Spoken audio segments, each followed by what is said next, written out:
नामुदुन सल्ली अला रसूलिल करीम अम्मा बाद फ़ाउज़ु बिल्लाहि मिनश शैतानिर रजीम बिस्मिल्लाहिर रहमानिर रहीम अस्सलामु अलैकुम वरहमतुल्लाहि वबरकातुहू। मैं हूं हकीम आसिफ अली राव। आज का जो मौज़ू हम तरतीब दे रहे हैं ये भी हमारे उस वीडियोज़ की तसलसल की कड़ी है जिसमें हमने असाबी दर्द के हवाले से, मैदे के असाबी दर्द के हवाले से बात की कि मैदे के असाब में जब सोजिश होती है तो उससे किस किस्म के नताइज हमारे सामने आते हैं। तो आज की जो वीडियो का तसलसल है ये हमारा तसलसल है उज़लात के हवाले से कि अगर मैदे के अंदर जो उज़लात से मुतल्लिक टिशू हैं उनमें सोजिश होने से कैसे कैसे असरात इंसान की बॉडी में पड़ते हैं, उससे क्या नताइज इंसान को मिलते हैं। नए आने वाले दोस्तों से गुजारिश है कि चैनल को सब्सक्राइब करें, बेल आइकन को प्रेस करें, कमेंट सेक्शन में अपनी राय से ज़रूर आगाह करें। मैदे का उज़लाती दर्द यानी उज़लाती पर्दे की सोजिश, उज़लात से मुतल्लिक इंसान का दिल और दिल से मुतल्लिक इंसान के वो टिशू जो इंसान के मैदे के अंदर काम करते हैं, जो दिल से मुतल्लिक हैं, जब उनमें सोजिश होती है तो इंसान के मुंह का टेस्ट, क्योंकि मैंने असाबी पर्दे के वरम से मुतल्लिक बताया था कि वहाँ पे मुंह का जायका हमेशा फीका होता है या मीठा या बिल्कुल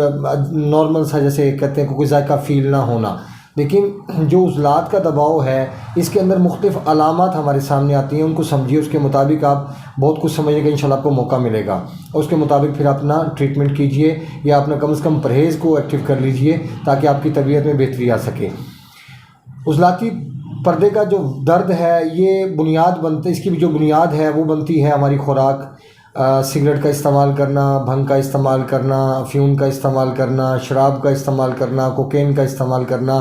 उसके अलावा उज़लाती कैफ़ियत में जितनी भी चीज़ें हैं, जैसे चावल का इस्तेमाल ज़्यादा करना, जैसे फ़ास्ट फूड का इस्तेमाल ज़्यादा करना, चावल, आलू, गोभी, बैंगन का इस्तेमाल ज़्यादा करना, ये सारी की सारी, जैसे उसके अलावा करेले आ गए, उसके अलावा चने की दाल है, माश की दाल है, ये सब की सब उज़लाती चीज़ें हैं, खुश्की वाली चीज़ें हैं। इनका ताल्लुक़ इंसान के मस्कुलर सिस्टम के साथ है और जो उज़लाती वरम होता है, उज़लाती सोजिश होती है, एच पेलोरी भी इधर ही मिलती है, क्योंकि ऐसी हालत में तेज़ाबियत इंतहा से ज़्यादा इकट्ठी होना शुरू हो जाती है और वो स्ट्रोक होना शुरू हो जाती है, लीवर एक्टिव नहीं रहता, जिसकी वजह से इंसान के असाब को भी प्रॉब्लम का सामना करना पड़ता है। फिर यहाँ से एंजाइटी और डिप्रेशन जैसे मसाइल पैदा होना शुरू होते हैं। अब ऐसे पेशेंट काफ़ी आप देखेंगे, कुछ लोग मोटे होते हैं, कुछ कमज़ोर होते हैं, लेकिन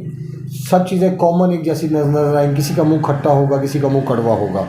इन दोनों कैफियत के अलावा तीसरी कोई कैफियत नहीं पाई जाएगी। और फिर जब हम मैदे वाली जगह जब हम दबाते हैं, अपनी दोनों पसलियों के दरमियान में जब नीचे जाते हैं तो उस जगह को दबाया जाए तो वहाँ पे मतलब हिचकी का एहसास भी बाज़ लोगों को होता है और बाज़ लोगों को घबराहट, बेचैनी और दर्द का एहसास भी होता है। ये सब के सब उज़लाती सोजिश के नतीजे हैं। और उज़लाती सोजिश तभी पैदा होती है जब इंसान का मस्कुलर सिस्टम शदीद दबाव में आ जाए हमारी खुराक की वजह से, क्योंकि खाने पीने हमारी ज़िंदगी में असरात रखते हैं और ये असरात यकीनन हमारे दिल, हमारे जिगर और हमारे दिमाग तीनों पे पड़ते हैं। अगर किसी एक जगह पे दबाव कम है और उस दबाव को पूरा करना बुनियाद हो तो फिर भी खुराक हमें काम देगी। अगर किसी चीज़ जगह पे दबाव बढ़ाना मकसूद है तब भी ये काम करेगी, किसी जगह पे दबाव कम करना है तब भी ये चीज़ काम करेगी। अद्वियात का इस्तेमाल सिर्फ़ और सिर्फ सोजिश को रिमूव करने के हवाले से इस्तेमाल होता है, लेकिन जो उज़लाती कैफियत है इसके अंदर जलन का रहना, इसमें घबराहट, बेचैनी का होना, इसमें बाज़ टाइम हिचकी का लग जाना, ज़ुबान का सफ़ेद होना, बाज़ जगह भूस डकारों का आना, बाज़ जगह घबराहट, बेचैनी का होना, यूरिक एसिड पॉजिटिव होना, पाइल्स का हो जाना, NTSC पॉजिटिव हो जाना, B का पॉजिटिव हो जाना, ये सब की सब एसिडिटी के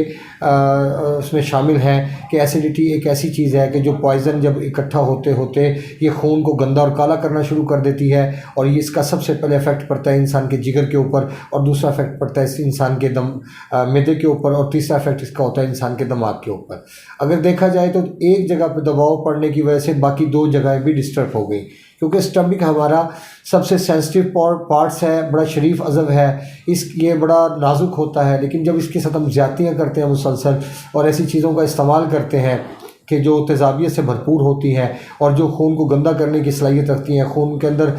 जुज़्व बदन बनने की बजाय मस्कुलर सिस्टम पे दबाव डाल के इंसान की रतूबात को खुशक करने का बायस बनती हैं, तो ये चीज़ इंसान के हर हवाले से नुकसानदेह है इंसान के लिए, क्योंकि इंसान का जो वजूद है वो तीनों का कम्बिनेशन मिल के तैयार होगा, जैसे दिल, जिगर, दिमाग। अगर तीनों के रवाबत ठीक है तो इंसान ज़बरदस्त ज़िंदगी गुजारेगा, वरना बीमार हो जाएगा। अब ऐसी कैफियत को अगर आप ठीक करना चाहते हैं तो यकीनन आपको अपनी खुराक को ठीक करना होगा और ادویات کا استعمال کرنا پڑے گا، لیکن ایسی حالت میں جو جگر سے متعلق ادویات ہیں وہ بڑی اہم ادویات ہوتی ہیں، ان کا استعمال کرنا پراپر اس کی مقدار کے حوالے سے، اور ان چیزوں کا اپنی اپنی جگہ پہ استعمال کرنا. جیسے مسل ہے، یہ مسل کا مطلب یہ ہوتا ہے کہ جو کانسٹیپیشن کی صورت اس کو کھولنے والی چیز، ملین ہوتی ہے جو نرمی سے پخانا لانے والی چیز، اور جو تریاک ہے وہ کسی چیز کو ترک کر دینے والی ہے، اس کو ریجیکٹ کر دینے والی چیز. جیسے کسی پہلے پوائزن کو آپ کاٹ دیں، تو یہ ساری چیزیں ہمارے پاس موجود ہوتی ہیں، لیکن اس کا استعمال کس وقت کس جگہ پہ مناسب وقت میں کیا جائے، یہ سب سے اہم بات ہے،